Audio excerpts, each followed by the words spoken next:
Bonjour les gens, j'espère que vous allez bien. Aujourd'hui, nouvelle vidéo. Donc, avant que la vidéo commence, n'oubliez pas de liker, commenter et partager la vidéo. Et pour les nouveaux, abonnez-vous. Et comme vous avez vu dans le titre, on va parler de Lucifer. On va commencer par l'origine de nom de Lucifer. Il s'agirait de la traduction latine Fuxter, faire, ce qui signifie porte de lumière.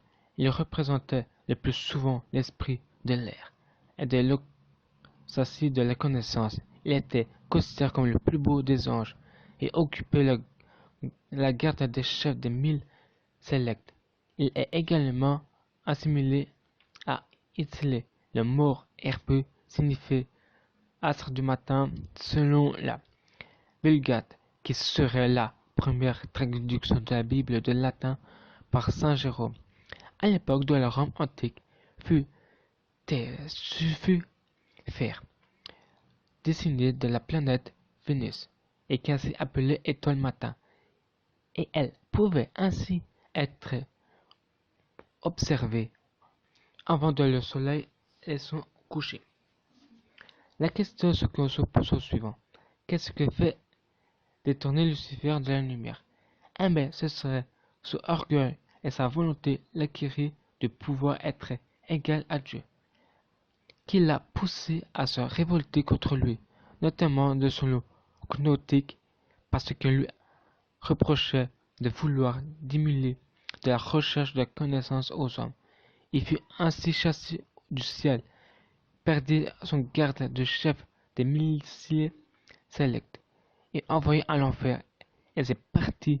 En ce moment-là, Lucifer est devenu Satan, le chef des démons par des actes de la Bible, mais l'un des 4 princes des enfers.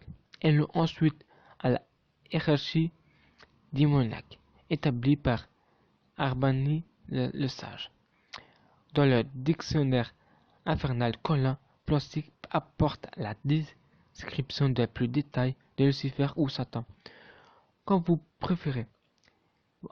En effet, les cheveux de cet ange déchu auraient été remplacés par des serpents vivants qui porteraient encore la marque de la foudre divine et de son corps, mais cette dernière serait cachée par des alliés noirs, les chauves-souris, qu'il reprendrait de son habit.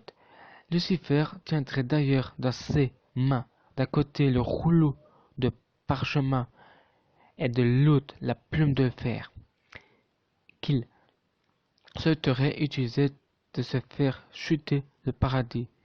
Le dernier n'hésite pas d'ailleurs à tenter les hommes par l'orgueil, qui fait aussi partie, selon le pape Georges le Grand, des 7 péchés capitaux.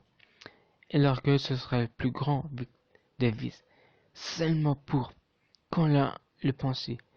Dans les hiérarchies, Satan n'est pas le chef suprême de l'empire infernal, ou au moins il aurait été détrôné par Perseus, fondateur de l'ordre de Mouche. Il sera devenu par la même occasion le chef de parti de l'opposition.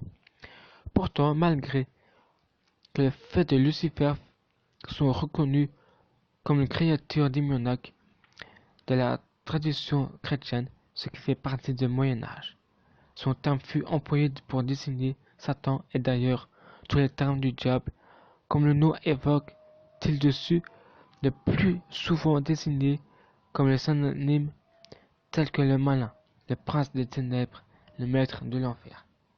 Si cette vidéo t'a plu, n'oublie pas de liker, commenter, partager, et pour les nouveaux, n'oubliez pas de vous abonner et activer la petite cloche, et moi je vous dis à la prochaine vidéo. Ciao!